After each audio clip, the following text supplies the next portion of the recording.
자, 창세기 37장 25절에서 36절 말씀입니다. 자, 제목은 팔려버린 꿈이라는 제목입니다. 자, 저 멀리 애굽의 보디발의 집에 팔려버린 꿈은 어떻게 되어 가는 것일까? 자, 우리는 요셉의 꿈은 아버지 집에 있어야 성취될 것으로 생각하지만 요셉은 저 멀리 애굽으로 팔려갑니다. 그렇다면 하나님께서 요셉에게 주신 그 꿈은 어떻게 되는 것일까?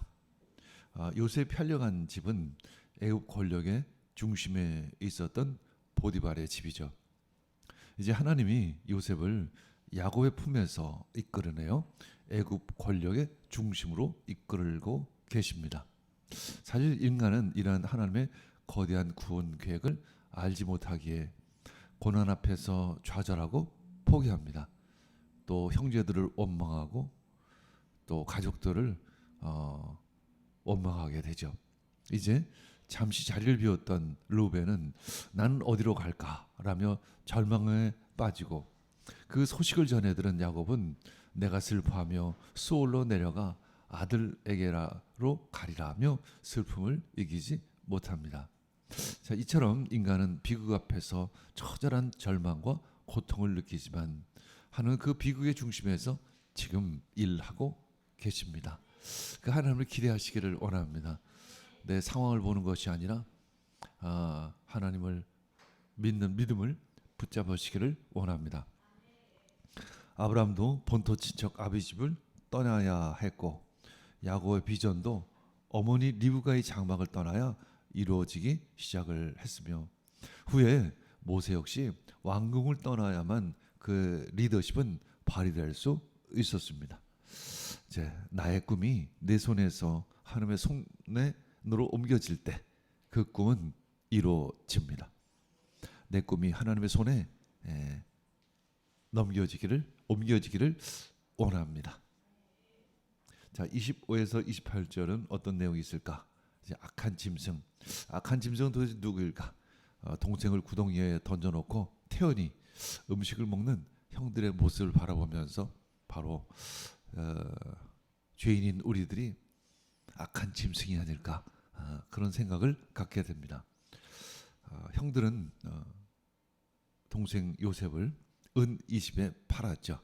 은 20은 당시 5살에서 20세 정도 노예의 값에 해당을 합니다. 예수님은 은 30에 팔리셨죠. 마태복음 26장 15절 내가 예수를 너희에게 넘겨주리니 얼마나 주려느냐 하니 그들이 은 30을 달아 주거늘. 그래서 우리 요셉을 구약의 작은 예수다 이렇게 별명을 붙이기도 하는 것이죠. 자, 25에서 28절 어떤 내용이 있을까? 자, 그들이 앉아 음식을 먹다가 24절도 읽어보겠습니다. 그를 잡아 구덩이에 던지니 그 구덩이는 빈 것이라 그 속에 물이 없었더라. 이제 그런 동생 요셉은 구덩이에 빠져 있는데 그들은 앉아 음식을 먹다가 눈을 본즉 한때 이스마엘 족속이 길르앗에서 오는데 그 약대들의 향품과 유향과 모략을 싣고 애굽으로 내려가는지라. 자, 요셉의 형들이 얼마만큼 요셉을 미워했는지를 우린 이 말씀을 통해서 알 수 있습니다. 형들은 요셉에 대해서 조금 아주 약간의 어떤 정도 남아있지 않은 듯한 모습을 보게 됩니다. 26절 유다가 자기 형제에게 이르되 우리가 우리 동생을 죽이고 그의 피를 은닉한들 무엇이 유익할까? 27절 자 그를 이스마엘 사람에게 팔고 우리 손을 그에게 대지 말자. 그는 우리의 동생이요 우리의 고륙이니라 하며 형제들이 청종하였더라.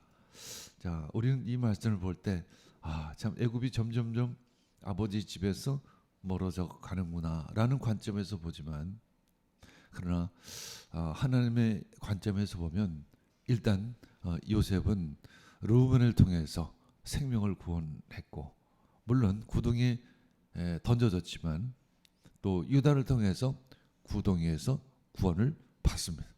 우리는 그 순간순간 역사하시는 구원의 손길을 경험하시기를 축복합니다.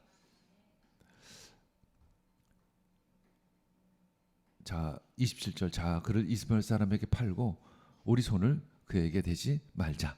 그는 우리의 동생이요 우리의 고륙이니라 하며 형제들이 청종하였더라. 때 미디안 사람 상고들이 지나는지라 그들이 요셉을 구덩이에서 끌어올리고 은 20개 그를 이스마엘 사람에게 팔매 그 상고들이 요셉을 데리고 애굽으로 갔더라. 자, 29절에서 30절. 자, 루벤이 어디 갔다 온 것 같아요. 그 동생을 미디안 상인에게 팔았을 때는 루벤이 그 자리에 없었던 것 같습니다. 이제 루벤은 장자이죠. 장자로서의 어떤 책임감이 그래도 남아 있었던 것 같습니다. 루벤이 그 사실을 알게 되면서 참 도대체 내가 어디로 가야 할 것인가? 내가 이제 우리 아버지 야곱에게 어떻게 이 사실을 이야기할 것인가? 이렇게 절규하는 모습을 보게 됩니다. 이 루벤의 절규를 통해 하나님의 섭리를 사람이 막을 수 없다는 것을 우리는 알게 되죠. 자, 29절 30절 읽겠습니다. 루벤이 돌아와서 구덩이에 이르러 본즉 거기 요셉이 없는지라 옷을 찢고 아우들에게로 와서 가로되 아이가 없도다. 나는 어디로 갈까? 여러분들은 어디로 가야 할까요? 자, 31절에서 36절까지 인과응보. 아들들이 요셉의 채색 옷에 염소피를 적셔서 이제 야곱에게 가져오죠. 이제 결국 요셉은 짐승에게 찢겨서 죽었다라는 것을 의미하는 것입니다. 이렇게 야곱을 속이는 것은 야곱이 이삭을 속여서 에서의 축복을 빼앗았던 것을 우린 연상하게 되죠. 똑같은 염소피로 염소를 가지고 속였습니다. 인과응보이죠. 하나님께서는 야곱으로 그 스스로 지은 죄에 대한 대가를 톡톡히 받게 하십니다.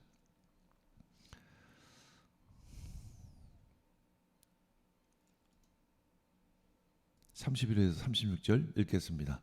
그들이 요셉의 옷을 취하고 수염소를 죽여 그 옷을 피해 적시고 그 채색 옷을 보내어 그 아비에게로 가져다가 이르기를 우리가 이것을 얻었으니 아버지 아들들의 옷인가 아닌가 보소사매 아비가 그것을 알아보고 가로되 내 아들의 옷이라 악한 짐승이 그를 먹었도다.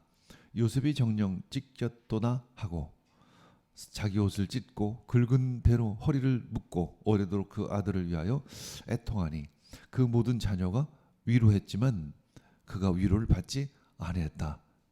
이야기는 그만큼 또 요셉만을 아들로 여겼다라는 의미를 가지기도 합니다. 내가 슬퍼하며 음부로 내려가. 여기서의 음부는 하나님의 손길이 미치지 않는 것을 의미하기도 합니다. 뭐 늘 그런 건 아니지만 이제 아마도 지금 야곱은 그런 의미로 표현을 한 것 같습니다. 아들에게로 가리라 하고 그 아비가 그를 위하여 울었더라. 미디안 사람이 애굽에서 바로의 신하 시위대장 보디발에게 요셉을 팔았더라. 우리는 우리가 시위대장 집에 팔렸다라고 생각해야 될까요? 아니면 요셉이 노예로 팔렸다라고 생각해야 될까요? 우리 두 가지 관점이 있음을 봅니다. 자, 우리 마지막 절 야고보서 1장 2절 읽겠습니다. 내 형제들아 너희가 여러 가지 시험을 만나거든 온전히 기쁘게 여기라. 야고보는 오히려 시험을 만나거든 온전히 기쁘게 여기라 이렇게 말씀하고 있습니다. 그러니까 하나님의 시험을 통해서 우리를 연단하셔서 더욱 우리를 성숙시키셔서 더 크게 쓰실 줄 믿습니다. 아멘. 이제 하나님이 요셉을 통해서 하실 일들을 기대하며 말씀을 묵상하시기를 축복합니다. 아멘. 자, 창세기 37장 36절 읽고 마무리하겠습니다.